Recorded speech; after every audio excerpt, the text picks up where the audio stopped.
Welcome to Crescendo TV. We're hanging out with Hands Like Houses. So the last time we interviewed you guys, you said the songs off Grandel were written like about 2 years ago. Have you guys written any new material since? Started putting down some stuff. I don't know. We've got. We just started piecing it together. Yeah, we're trying to do it as a whole this time and try and have a bit more direction, and rather than just kind of writing. So I think we've got a lot of the framework in, but not necessarily the music just yet. Yeah. We have an idea of what we want it to sound like. It's just making that into actual music. I understand. Do you guys have any like plans to maybe go back in the studio, or are you just kind of sticking? No, we've got we're starting to work out our plans for hitting the studio probably March, April-ish next year to get it out in the summer. So I think that's I mean, obviously it depends how we go writing, but we're starting to kind of get things ready to lock away. Yeah. So what can like fans expect from Hands Like Houses in 2013, as far as musically?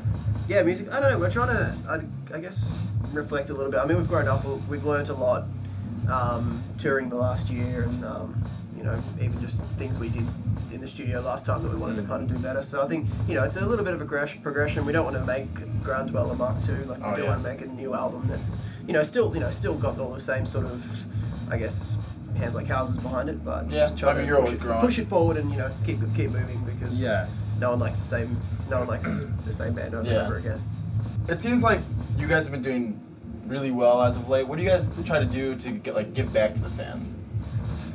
We luckily we're sort of one of the few bands, us and Tonight Live obviously, because we're not like we won't get swamped. Incredibly massive bands. Like we can sort of go and just walk around a venue and like meet people, and we can get out of the bus without like crowd surfing to the venue. So it's as far as like giving back to the fans, like we just try and be as friendly and as personal as possible. Yeah. So make an effort to like talk to people if they want to give us stuff, or if we can give them stuff, help them out with anything. Like that's awesome. We just try and be as friendly as we can. Do you guys like do a lot of social media or anything like that, like Twitter or Facebook? Definitely. All of us personally have tried to be a bit better, sort of all the social media. I know you can't be perfect. It's hard to keep track of everything, but everyone's got their own personal Twitters, and we try and like respond to everyone. Same with Facebook. Facebook's more of like a general band thing. Yeah. Same with Tumblr, it's more of a general band thing.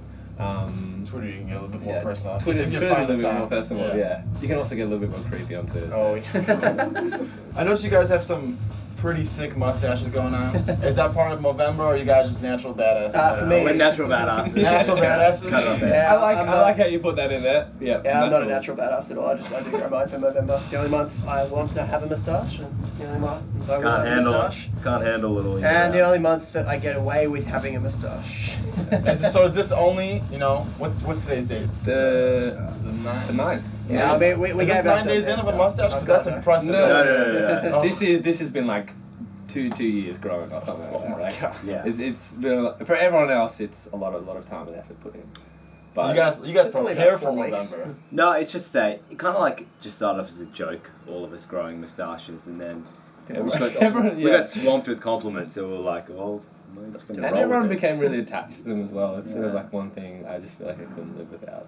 Yeah. If that's going to be one of your questions in the future, one thing I can't live without. So like, if I were to ask, what's an essential thing you need on tour, the first thing you'd say is a mustache? There's like some hair on my top lid, definitely. Absolutely. Because the guy, we got tweeted a couple of weeks ago by this guy, and he said, all of the guys in Hands Like Houses look like ugly dads. And I was just like, is that a compliment or what? Like, I don't think it was meant to be, but publicly humiliated him on Twitter. We didn't humiliate it, we just retweeted it. Everyone thought it was hilarious. So. Yeah, it was funny. We did. Where do you think is the worst place you guys have ever woken up? I'm not going to answer this. I want to know. Well, you're going to have to answer this to me later, because I don't want to know what you're talking about. Coops and I, our other guitarist, we had this one night where we were recording in Orlando, where we recorded our album. And all of us sort of got separated, and Coops and I went back to the studio. We thought we were going to spend the night at the studio. We didn't end up being able to get in because it was locked. And outside the front, they kind of had like these. It was like a wooden sort of like bottom to a mattress. Like there's the wooden thing, then there's the mattress. Bottom to the ensemble. Yeah. The ensemble. Okay, yeah. And we pulled this ensemble around. This is in Florida in like the middle of summer. We pulled it around to the back at 4 or 5 o'clock in the morning. Camped under a tree, and we're like, yeah, this is going to be perfectly fine. set up the bed, went to the 7-Eleven, got a few goodies, went to bed, had a midnight snack, fine. Woke up in the morning, I'd left a sandwich next to our bed. We were pouring in sweat, like literally like soaked this ensemble in like, every pore was exploding. And then there was just ants crawling all over the other guitarist's face. Oh And it was my just, god. Having a good chew. I woke up, moved into the shade, and left him in the sun. And then he woke up and he was furious. But So if you guys could create the perfect tour and choose 2 bands to go out with, dead or alive, I mean like inactive or active, who would you choose? I don't know. Last time we said this, we actually said Pierce the Veil, and we ended up on this tour. So, So maybe we should choose let's be wisely, careful yeah. here. The Beatles. Good choice, my friend. I wouldn't. Jesus solo project. Jesus, a Jesus solo project. Yeah. I don't know. Okay. That would pull a crowd. Pull us on. That would be a huge crowd. I don't know if it's really our target market, but But it's a large Yeah, demographic. maybe. okay. Merch, big merch buys. There's I'll let it. Jesus solo project fans. What do you think Jesus' solo project would entail? I mean, do you think he'd go more of like the 1 foot on the monitor, like I'm gonna shred? I think it'd be like a one-man new metal kind of stuff. Like, that's my vibe. That's what I'm getting from. I don't even know what you're from the talking Juice. about. Yeah. It's going up on a tangent. It's Ramble. non-stop. It's like going up and yeah. The Beatles and the Jesus solo project. Yeah. I like that. Yeah. Unless you guys have anything else to add. Not without taking the question seriously, which would be really boring right now. Yeah. So no. To close off, do you guys have anything else to say to your fans? Well, you guys have been able to catch us on Clyde the Sky, working on stuff for next year, and looking forward to really seeing you then. So keep in touch, and we got cool stuff coming. Sweet. Thanks for watching Crescendo TV. We're hanging out with Hands Like Houses. Thanks, guys. Thank you very much, guys. Bye.